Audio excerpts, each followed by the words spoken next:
에게 문명은 기원전 3000년 무렵부터 에게해의 섬과 연안 지역에서 시작되었죠. 에게해 최대의 섬 크레타가 번영의 중심지였는데 곧 문명의 중심은 그리스 본토의 미케네로 옮겨가고 문명의 주역들도 바뀌게 됩니다.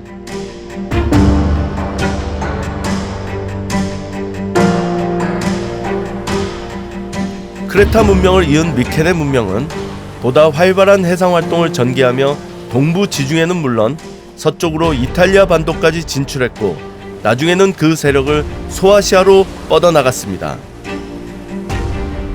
당시 소아시아 반도 서쪽에는 미케네 문명보다 앞서 세워진 문명이 있었습니다. 바로 소아시아와 유럽 대륙을 잇는 요충지로 번성한 트로이 문명이었죠.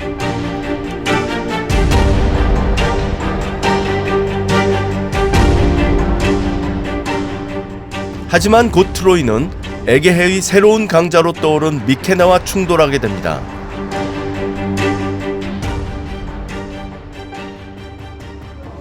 트로이야말로 신화의 땅이죠.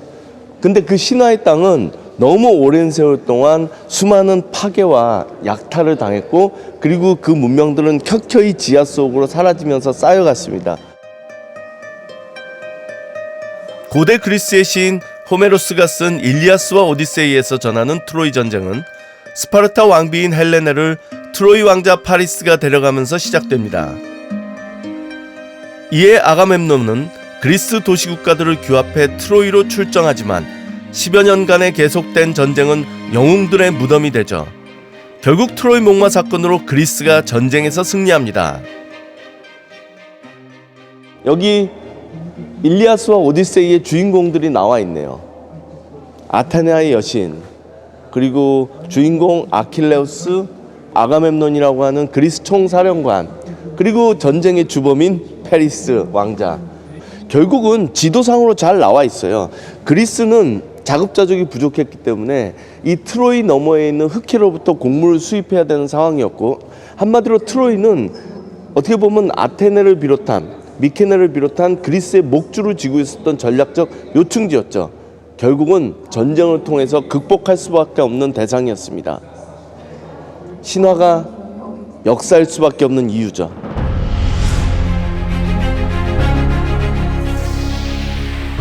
전성기에 접어든 미케네는 지중해를 넘어 흑해까지 그 세력을 넓히고 싶었습니다. 그러나 에게해에서 흑해로 가는 길목에는 중개무역으로 막대한 부를 쌓고 있는 트로이가 버티고 있었죠. 그 상황에서 미케네는 결단을 내립니다. 트로이와 전쟁을 하기로. 그리고 트로이를 정복함으로써 미케네 문명은 에게해의 패권을 장악하며 최전성기를 누립니다.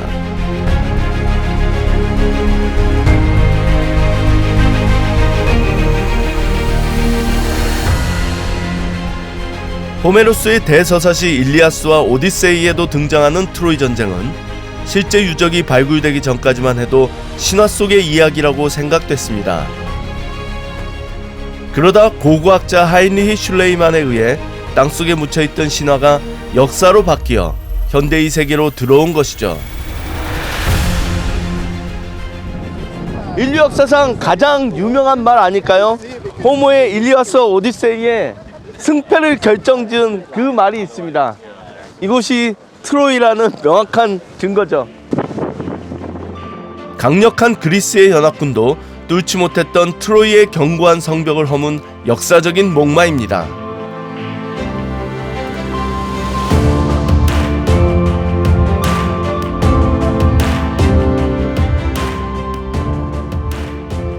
와, 트로이네요.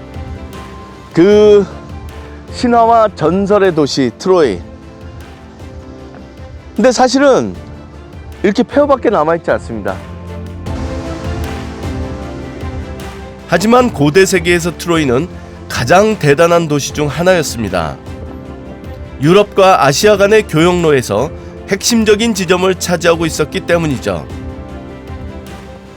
바람이 진짜 많이 부는데요.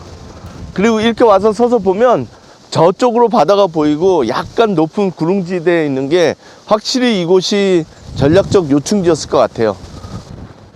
사실은 지형이 많이 변한 겁니다. 3000년 전까지는 기록에 의하면 바로 이 앞까지가 바다였거든요. 그러니까 트로이는 정말로 바다와 면에 있었던 전략적 요충지였던 거죠. 오랜 세월 동안 진행된 퇴적작용으로 인해 지금은 저 멀리 밀려나 있지만 과거엔 이 고대 도시 앞까지 에게의 해안선이 닿았답니다.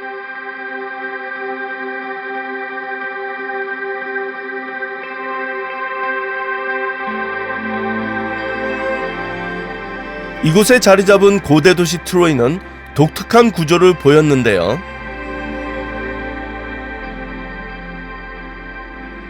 선사시대 때부터 로마시대에 이르기까지 9기의 문명의 흔적이 같은 땅 위에 켜켜이 쌓아올려져 있습니다. 문명이 건설되고 망하고 그 위에 다시 서고 또 망하고 다시 서고를 9차례나 반복한 거예요. 근데 그 반복의 시기가 끝난 게 벌써 뭐 1500년이 훨씬 넘은 거니까 얼마나 오래전부터 우리의 어떤 삶의 궤적이 남아있는 곳일까. 그 중에서도 우리에게 가장 널리 알려진 게 트로이 전쟁기죠. 그 트로이 전쟁기가 6기와 7기에 해당하는 건데 지금 눈앞에 보이는 이 성벽의 흔적은 6기 때 해당하는 겁니다.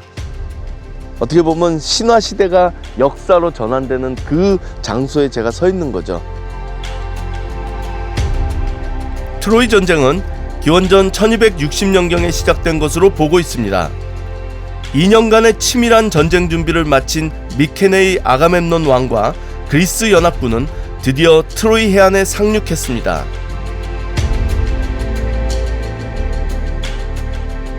그러나 트로이는 바로 함락되지 않고 새로운 동맹자들의 지원을 받으며 저항을 계속했습니다. 10년을 끌던 전쟁은 결국 오디세우스의 목마를 이용한 전략이 성공하면서 그리스군의 승리로 막을 내리죠.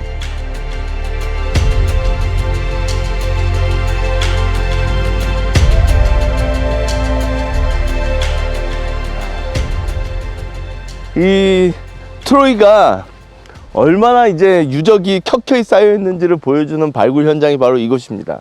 지금 숫자들이 앞에 보이죠? 로마자로 2, 3, 4, 6 그리고 9에 이르기까지.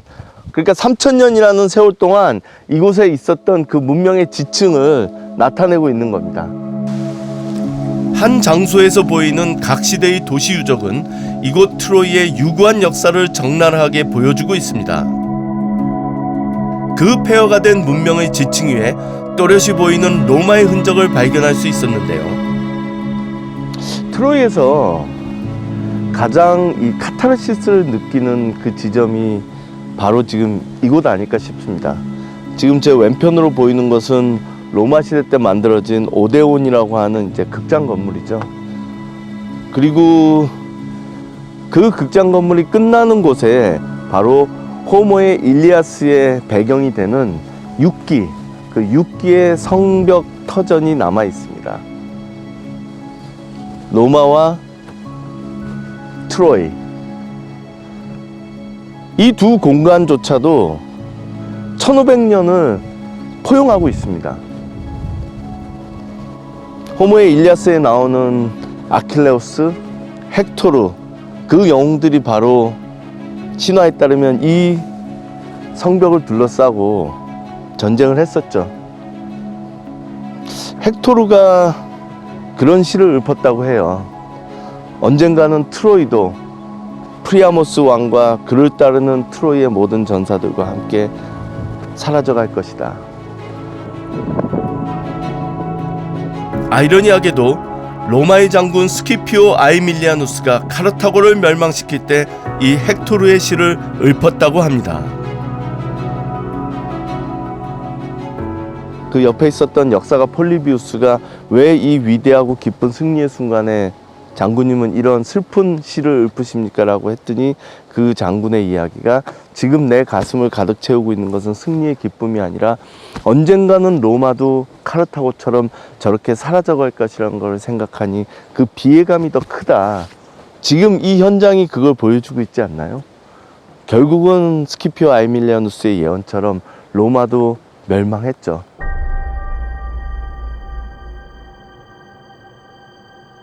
이 폐허가 된 역사가 우리에게 참으로 많은 것을 생각하게 해줍니다. 결국은 그 화려했던 문명도 위대했던 국가도 멸망은 피할 수 없었죠. 그렇다면 우리는 어떻게 해야 할까요? 겸손하고 냉철해야 한다. 그래야 더 생존하고 후대에 기억될 것이다. 이 장엄한 메시지를 잊지 말아야 할 것입니다. 야, 오늘따라 바람이 굉장히 좋은데요? 지금 이 나무들 흔들리는 거 보세요. 오늘 같은 날이야말로 트로이를 보기에 가장 좋은 날이죠. 왜냐하면 이 도시는 바람이 만든 도시거든요. 흑해와 그리스를 연결하는 전략적 요충지에 위치한 이 트로이. 예전에는 아무래도 조선술이 열악했기 때문에, 항해수도 열악했기 때문에 이 바람에 의존해서 교역이 상당 부분 일어났거든요. 그들은 문명과 교류하고 그 교류를 통해서 또다시 성장했겠죠. 바람이 키운 도시 트로이. 참 멋지네요. 에게해 교육의 중심지로 번영했던 트로이. 그 번영의 불꽃은 바람과 함께 타올랐고 전쟁으로 인해 꺼지고 말았습니다. 그러나 트로이를 함락하고 금빛 찬란하게 빛났던 미케네 문명도 기원전 1100년에서 200년경 사이에 철기로 무장한 도리아 사람들의 공격을 받아 멸망했죠. 그렇게 문명의 성세는 쳇바퀴 돌듯 되풀이되고 있었습니다.